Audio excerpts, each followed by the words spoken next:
दिन है मंगलवार, तारीख 28 फरवरी 2023 और आप सुन रहे हैं मजदूर जगत की खबरों का बुलेटिन वर्कर्स कनेक्ट रेडियो। आइए सुर्खियों से करें शुरुआत। ईपीएफओ ने पेंशन के लिए उच्च अंशदान में पंजीयन करने की समय सीमा बढ़ाकर 3 मई की। आंध्र प्रदेश में आईफोन के लिए चार्जर बनाने वाली कंपनी फॉक्सलिंक में लगी आग। महाराष्ट्र के सोलापुर में आंगनवाड़ी कार्यकर्ताओं की हड़ताल 8वें दिन भी जारी।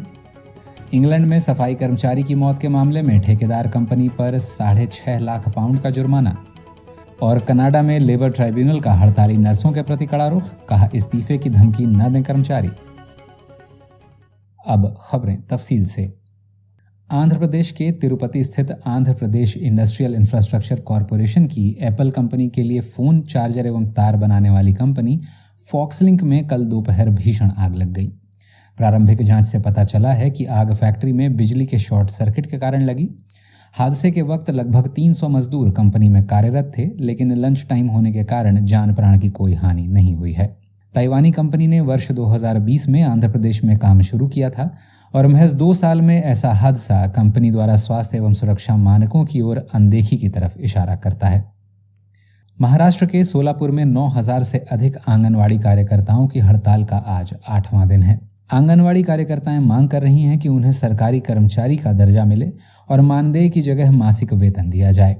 साथ ही उनकी मांग है कि काम के लिए अच्छे मोबाइल फोन व सेवानिवृत्त होने पर पेंशन भी मिले। महाराष्ट्र राज्य के विभिन्न जिलों में लगभग 2 लाख आंगनवाड़ी कार्यकर्ता इन्हीं मांगों को लेकर पूर्ण या आंशिक हड़ताल पर हैं। कर्मचारी भविष्य निधि संगठन यानी employees provident fund organisation EPFO ने पेंशन के लिए उच्च अंशदान देने के लिए पंजीयन यानी रजिस्ट्रेशन करने की सीमा बढ़ाकर 3 मई कर दी है।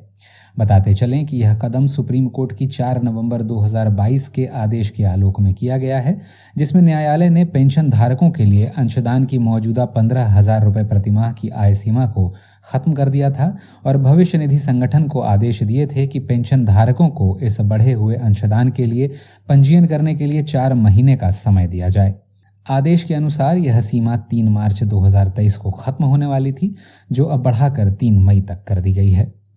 इस खबर के बारे में अधिक जानकारी के लिए आप 5 नवंबर 2022 का हमारा 41वां अंक सुन सकते हैं, जहां हमने इस पर विस्तार से चर्चा की है। वर्कर्स कनेक्ट रेडियो हफ्ते में 2 बार मंगलवार और शुक्रवार को मजदूर जगत की खबरें प्रकाशित करता है, जिसे आप यूट्यूब या अपने पसंद के पॉडकास्ट जैसे स्पॉटिफाई, गूगल पॉडकास्ट आदि पर सुन सकते हैं। यदि आप चाहते हैं कि यह खबरें प्रसारित होते ही आप तक पहुंच जाएं, तो वर्कर्स कनेक्ट रेडियो के यूट्यूब चैनल को सब्सक्राइब कर लें।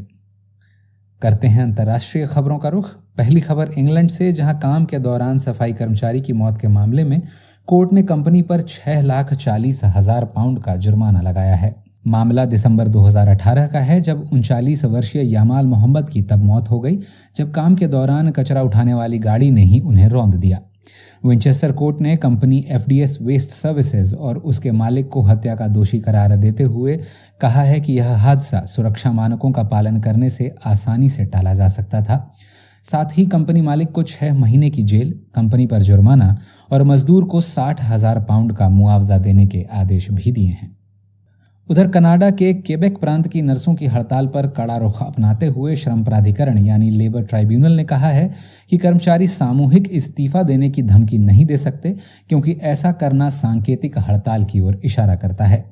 बताते चलें कि केबेक प्रांत की नर्सों की यूनियन ने लगभग 500 नर्सों के इस्तीफे इकट्ठा कर सरकार को चेतावनी दी है कि यदि उनकी मांगें नहीं मानी गईं तो नर्सें सामूहिक रूप से काम छोड़ देंगी। वेतन और खाली पदों पर नियुक्तियों को लेकर लंबे समय से नर्सों और सरकार के बीच खींचतान जारी है, लेकिन मध्यस्थता वार्ता जारी होने के कारण नर्सों के हड़ताल पर जाने की मनाही है।